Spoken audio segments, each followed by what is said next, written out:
I'm Peter John Cooper. Welcome to my meditations on being a playwright in the 21st century called Blood and Bones. Today, episode 8, Creativity, Inspiration and Genius. Skidmore is indubitably the most annoying person I've ever met. Apart from his habit of trying to borrow money off me, he is nearing the end of a part-time creative writing course at Bournemouth University, so he imagines that it behoves him to question every aspect of my life as a writer. The annoying thing is that sometimes he entangles me into that sort of wrangle that gets under my skin and has me lying awake at 2 o'clock in the morning trying to justify my existence. The even more annoying thing being that at that time he is probably just getting into his stride at the poker table and couldn't give a toss for what I'm worrying about. What's the big deal about being a writer then? This whole writing thing is a piece of cake, isn't it?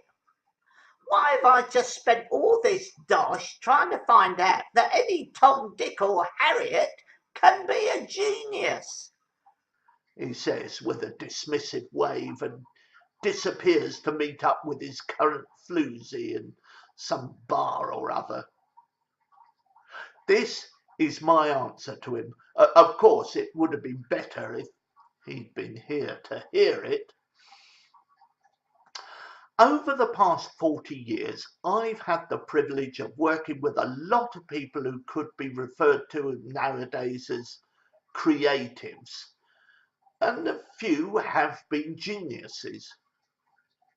I'm not sure I care for either term, but hey, creativity, as I see it, is part of every human's makeup, and everybody is blessed with genius. Okay, let me see if I can justify that assertion. Creativity is the natural inclination we all have to gather a few bits and pieces and make something that wasn't there before. Those bits and pieces may be words or pencil marks or pebbles or something altogether grander and more robust, making use of tons of concrete, timber, steel or aluminium. The results may be pleasing or useful to ourselves and possibly to others. The creation itself may have explosive qualities. It may save a life or serve some other function, or it may just exist. It is the finding of a solution to a problem. It can be clever or mundane. It may just be a marker to say, I was here. In other words, creativity is the innate spark that motivates pretty well everything we do or think or make anew. So, I have to admit it, Skidders, there is nothing magical or out of the ordinary about creativity. It is the ability to cobble things or ideas together that, given the right conditions, we all have. Children are always mucking about with stuff, and everything they do or make is entirely new to them. Give a child a muddy puddle and some twigs and leaves, and they will create a whole world. Creativity is one of the basic tools in the mental workshop of being human. The idea behind genius is a bit trickier, but no less basic. Originally, genius referred to the attendant spirit that is allocated to everyone at birth. I'm not going to get into the nature versus nurture debate as to where it actually comes from, but suffice it to say that originally it meant an actual god or angel who presided over our destiny in life. Later it became regarded as a tutelary spirit, a guide or teacher. The word itself is associated with the Arabic jinn or genie, of which more later. From this is derived the idea of one's individual character or tendency apart from one's innate abilities. Thus, a person is not a genius, but possesses a genius or has genius within them. That genius can be looked at as unusual and remarkable, or it can comprise some perfectly natural ability or inclination that's generally taken for granted. I'm not trying to measure or value one manifestation of genius against another. Einstein, why do we always use Einstein when talking about genius? Einstein had a particular genius for visualizing problems, but he did not, as far as I know, have a genius for baking. Oh, I bet somebody lambasts me on Twitter for not knowing about Einstein's special theory of Black Forest Gâteau. You may have a genius for personal relationships, caring for somebody or fixing shelves, or in Skidmore's case, for rubbing me up the wrong way. The trick, of course, is recognizing your personal genius and using it, and certainly practicing it so that it grows and develops. I think we actually do musicians or architects or cooks a severe disservice when we call them geniuses. This implies that they're celebrities that have merely been gifted with a weird ability. It's as though their skill and craft is something they have no control over. But genius itself achieves nothing. The fact is, people we may describe as geniuses have taken the genius that's within them and worked hard with it to create a conduit for their particular style of creativity, a vehicle for the novel idea that we all come to applaud. Genius may be particular to the individual and is a product of their self-awareness and practice of it. It may indeed be hidden from the possessor and the world around until it is discovered later in life. But sorry, Skidders, we do all have it. The other two terms I would consider in this context are improvisation and inspiration. They are the ways in which our creative genius manifests itself.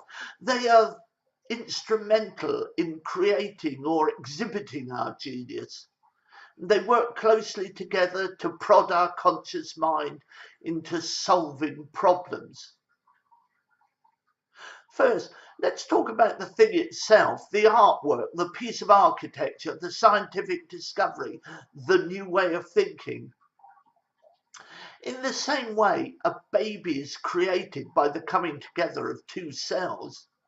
The new invention or idea is formed by the coming together of two previous ideas. The baby has characteristics utterly unique, but which derive from both parents. And in the same way that a baby is the product of its parent cells, the new idea is never completely novel, but derived from generations of ideas stretching back through the centuries. And the more distant the original idea from each other, the stronger and more powerful the progeny. This is in some way analogous to the natural world, in which if two distant plant species can be encouraged to breed together, the outcome can exhibit an extraordinary strength called hybrid vigour. The success or failure of this creative flow of tender hybrid ideas is the ability of the gardener to discriminate, to pick out those plants which have this hybrid vigour and which will produce the most pleasing or useful result. This ability to discriminate is crucial. It is the exercise of choice which gives value to a creation. The human services thinker John O'Brien says, choice defines and expresses individual identity.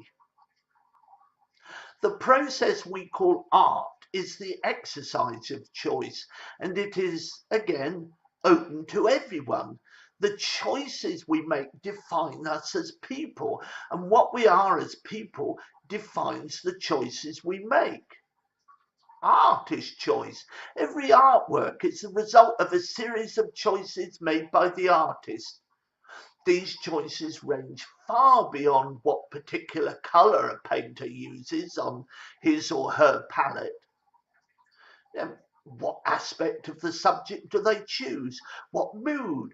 What does she include and what does she leave out? Why does she make a mark just here and not over there? And so on with every other form of artistic endeavour. In a play, what particular moments in a narrative does the writer select to dramatise? What characters and what characteristics do they exhibit that makes them part of the story? What do we put in? What do we leave out? The artist is consciously or subconsciously making choices continually. They are asking the questions who, where, what, how, why. And the finished work is the unique result of those choices. That is why no artwork can be like any other, because the myriad of choices can only lead to what's known as a deterministic chaos pattern, the butterfly effect. Often we cannot consciously account for the choices we make. These unconscious choice makers we call inspiration. It's a bit of a let-off for the lexicographer to be able to define inspiration as a breath from God, but your choices, both as an artist and as a person, are the heart of what makes you an individual and different from the rest of the 7 and a bit billion on the planet. And whatever subconscious drivers these inspirations may derive from, they are still valid. The choices we make are seen by the outside world as our style. Style and choice are inextricably intertwined. It is our unique style that enables us to make the choices we do, and the choices we make define our style. For me, this mysterious breath is indeed a marker of who I am as an artist. I can judge it from that point when I'm writing a play and the characters I have created suddenly take on a life of their own and head off in directions I could never have forecast. When inspiration rushes by, all I can do is to hang on to my hat and follow it wherever it leads me. But after all that, I don't think I've dealt properly with Skidmore's original quibble yet. In the next episode, I'm going to take this a bit further. If creativity, genius and inspiration are already there within us, is it possible to hurry this process, to make it work for us, to turn it to our advantage? Can we encourage the discriminatory powers without becoming self-conscious and maybe self-parodying? Can we indeed uncork the bottle and let the genie of our unself-conscious creativity out upon the world? Well, thanks for watching. If you enjoyed it, please press the like and subscribe buttons and share with anybody who might be interested. See you next time.